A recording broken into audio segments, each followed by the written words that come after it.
Olá, sejam bem-vindos à cobertura da Bio na ASCO GU 2023. Estou aqui com meu amigo Augusto Mota, que fez comigo a cobertura dos tumores de pênis, testículo, tumores raros. É sempre um desafio esse tipo de tumores em congressos, porque a gente vê claramente o desafio que é fazer um desenho de estudo com tumores que não são tão frequentes, mas que permanecem com muitas dúvidas da prática clínica, e às vezes essas dúvidas não são bem respondidas.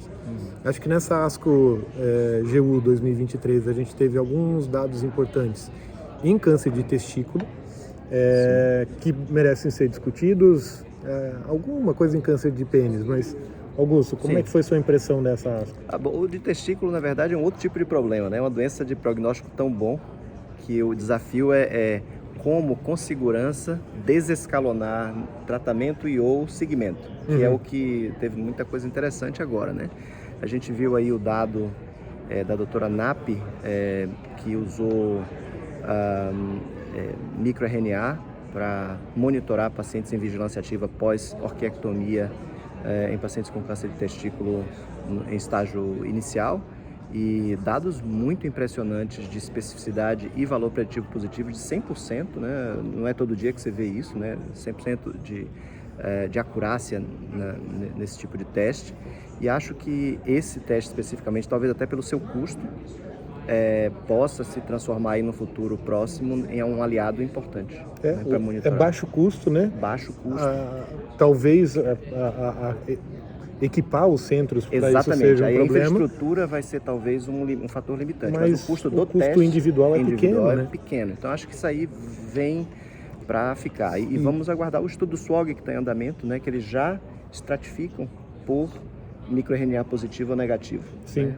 A ideia seria nos pacientes com RNA positivo ou tratar, ou na adjuvância, ou intensificar segmento, e nos negativos você ser... O contrário, ser mais conservador ainda, né? Porque a gente já é, em certa medida, conservador com os pacientes com câncer de testículo estágio inicial, já vista que 85% deles já estão curados com a cirurgia.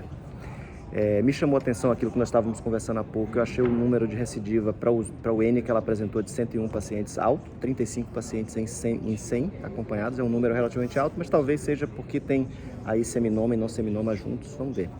Esse dado é um dado que me impressionou, do microRNA. E tem ainda o estudo também não é um estudo, na verdade, é uma nova recomendação europeia de interessantíssimo. De classificação de riscos para estágio 1, né? Interessantíssimo. 1.016 pacientes avaliados. O que eles fizeram? Eles não só se distanciaram daquele avaliar o tamanho do tumor em duas categorias só, maior ou menor que 4 centímetros, eles fizeram 3 categorias, menor que 2, 2 a 5 e acima de 5.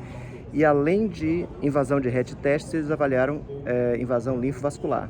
E nesse modelo, o que me chamou a atenção é que um percentual pequeno, né, 3% dos pacientes, mas com as 3 alterações, com 3 fatores desfavoráveis, né, tumor maior que 5 centímetros, com invasão RET testes e com invasão linfovascular, 44% de recidiva em 5 anos. Então esse é um tipo de paciente, se você identificar, ainda que você queira continuar com a estratégia de vigilância ativa, esse é um paciente para você monitorar muito mais frequentemente. Por outro lado, é um paciente que você pode sim considerar a possibilidade de um tratamento adjuvante. Dose única de carbo, eventualmente rádio, que não se usa mais, mas uma dose única de carbo de AU-777, 1 ou 2. Eu achei interessante esse estudo, porque eles até demonstraram que dessa sequência de pacientes todos, ninguém morreu da doença. Exatamente. Teve um óbito de tratamento da doença avançada, o que é um problema, e por isso que às vezes a gente faz adjuvância para desintensificar também. Exato. Mas talvez identificar aqueles de muito alto risco para recidiva seja bem mais interessante. Exatamente. Eu confesso que isso, em certa medida, muda a minha prática. Sim. Eu vou começar a analisar essas variáveis do jeito que, obviamente, que tem uma coisa importante, né, que foi dita. Isso é um modelo recém-desenvolvido, então ele precisa ser validado ainda prospectivamente. Sim. Então, ele Mas vale a pena para considerar até Mas- para decisão compartilhada. Sem dúvida, sem dúvida. Acho que Eu é acho que eu já vou mencionar isso com os meus próximos pacientes, certamente. E ainda teve um de cirurgia. Exatamente. E o estudo lá da linfadenectomia retroperitoneal, é o COTRIMS, né? Eu achei esse estudo muito interessante porque ele traz a cirurgia nesse contexto de seminoma localizado para um papel de um protagonismo maior do que o que a gente costuma contemplar. A gente costuma contemplar químio ou rádio, mas esses números que foram mostrados de elevadíssimas taxas de cura, e o que mais me chamou a atenção, você veja que é um número funcional importante, 87% dos pacientes com ejaculação anterógrada pós Sim.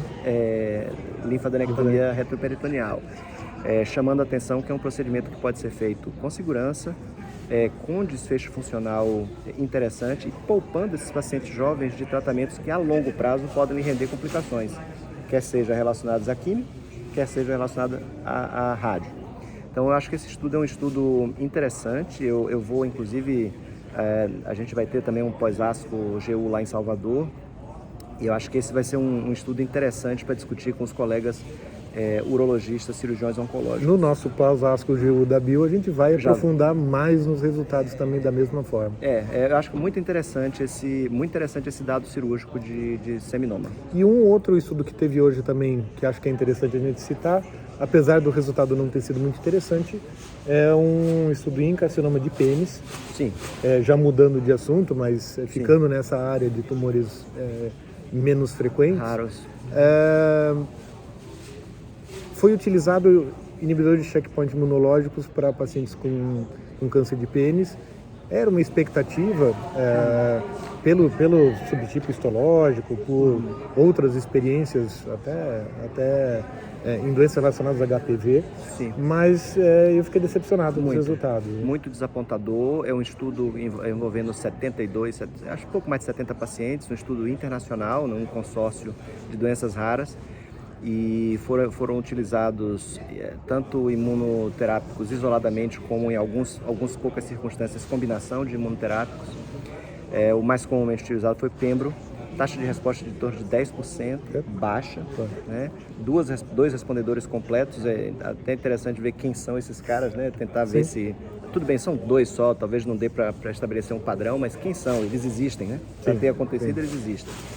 E chama atenção, né, o quão pobre é a evolução dessa doença. Sobrevida livre de progressão de menos de 3 meses, ou seja, no primeiro restadiamento o cara já progrediu, então não segura a doença. Sobrevida global menos de 8 meses. Então é uma doença que continua desafiando. E aí, só para tocar no assunto lá que o Dr. Neck, o Andrea Neck, apresentou, uma análise aí de genômica ampla, mostrando que alguns pacientes com câncer de testículo, de pênis, talvez haja aí um subgrupo com mutações eventualmente alvejáveis. Então, à medida que a gente testa os nossos pacientes, e aí no nosso país é sempre um desafio, porque o câncer de pênis é quase que restrito a uma população que dificilmente tem acesso a testes diagnósticos, né, moleculares, então é um desafio. Inclusive temos um estudo em andamento no Brasil, né, o Hércules pelo LACOG, até teve o pôster aqui de Trials em andamento. Foi bem interessante. Acho que a ideia do Hércules é fazer combinação de imuno com quimioterapia. É um pouco diferente, vamos esperar. Assim, eu ficaria mais animado se tivesse algum indício de que a imuno trouxe benefícios significativos, mas enfim, vamos esperar os resultados dele. E assim, lembrando que o câncer de pênis é uma doença social, né? É mais do que uma doença biológica, uma doença social. Você vê que o pênis é um órgão exposto, tá ali, é até mais grave do que o colo uterino. Sim. Porque o colo uterino é um órgão, tá lá, escondido, a mulher não vê. Mas o pênis está ali. Então é uma doença que envolve falta de higiene, falta de educação, falta de noção de que algo pode estar acontecendo de errado. Então nunca perder de vista de que é uma doença social. Agora, em acontecendo, a gente não tem visto passos assim sólidos no sentido de melhorar o desfecho desses pacientes, fora do tratamento cirúrgico. Sim. Bom, resumidamente foi esse o nosso dia de cobertura. A gente ainda vai ter discussões mais profundas a respeito de cada um desses desses estudos apresentados Dia aqui. 4 de março. 4 de março. Estamos lá, estaremos juntos. Estaremos juntos. Valeu, obrigado. Joia. Um abraço. Muito bom. Tchau.